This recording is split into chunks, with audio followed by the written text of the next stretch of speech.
Hello les amis, c'est Sébastien Collet. J'espère que vous allez bien, j'espère que vous avez la forme. Aujourd'hui, je voulais parler avec vous d'un sujet relativement important.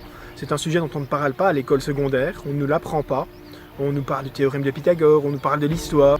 Et le thème que je veux aborder avec vous aujourd'hui, c'est celui de la mission de vie. Vous voyez, on pense à Spider-Man, on pense à Goldorak.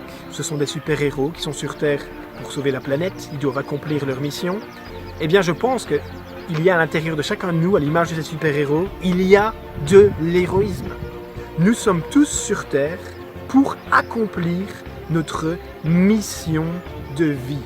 Nous ne sommes pas sur Terre pour travailler, mais pour accomplir une mission. Et si on accomplit notre mission, eh bien le travail qu'on effectue va prendre tout son sens et va nous permettre de nous épanouir personnellement. La mission de vie, quelque part, c'est un peu le rôle qu'on a chacun à jouer pour contribuer à l'évolution de l'humanité. Des exemples précis de questions qu'on peut se poser pour découvrir sa mission de vie. Qu'est-ce qui me touche? Est-ce que je suis sensible aux défis technologiques? Est-ce que c'est plus les problèmes environnementaux? Ou est-ce qu'au contraire, j'aime être en face à face avec l'être humain? Ou je préfère être derrière un bureau? Qu'est-ce qui me fait vibrer? Quand je parle de sujets avec des amis, ou quand je regarde un film, quand je lis un bouquin, c'est marrant, mais à chaque fois qu'on réaborde le même sujet, il y a comme une émotion qui est à l'intérieur de moi. Et bien là, c'est un indicateur précis que se trouve notre mission de vie. Qu'est-ce que j'aime faire dans ma vie, là où je ne vois pas le temps passer? On sait tous qu'il y a des choses qu'on adore faire, et on se dit « Waouh, qu'est-ce que le temps passe vite !» Et on sait tous que d'un autre côté, il y a des choses qu'on n'aime pas faire.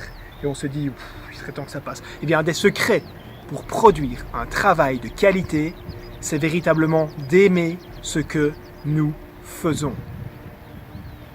Mahatma Gandhi disait « Notre vie, notre passage sur Terre est un message. » T'es-tu déjà posé la question ? Quel est le message que je veux transmettre au monde? Autre question à se poser, quelles sont mes forces? Quelles sont mes faiblesses? Je sais par exemple dans mon cas, moi, que je ne suis pas un grand technicien, je ne suis pas un grand manuel. Par contre, en face à face avec un individu, j'ai une grande facilité à briser la glace, à instaurer un climat de confiance. À partir des forces que je possède, comment est-ce que je peux servir? Comment est-ce que je peux apporter de la valeur ajoutée à l'humanité? Se découvrir une passion qui permettrait véritablement d'impacter massivement la vie des autres. Et avant ma première conférence, le 25 janvier à Arlon, je parlais avec un homme de 65 ans et je me suis rendu compte qu'il avait une profonde croyance limitante parce qu'il m'a dit « Tu vas parler de la mission de vie ». Moi j'ai 65 ans et c'est un peu passé pour moi. Et quelque part, je pense qu'une mission de vie, ça s'affine, ça s'explore et ça se découvre au cours de toute une existence.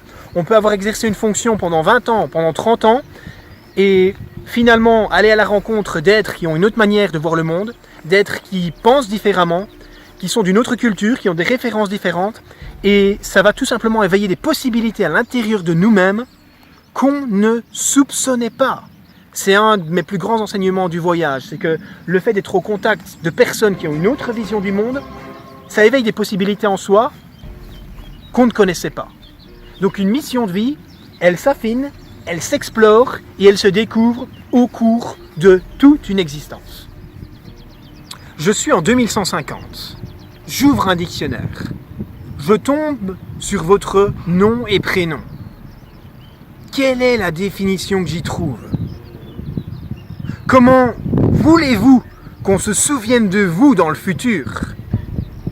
Ces questions qu'on peut se poser nous permettent quelque part de laisser place à la version la plus grandiose de nous-mêmes. Soyons conscients que nous avons chacun la plume pour écrire les pages de l'histoire de notre vie. Alors ne la donnons à personne d'autre. Soyons le héros de notre propre histoire. Merci, c'était Sébastien Collet, ensemble vers de nouveaux sommets.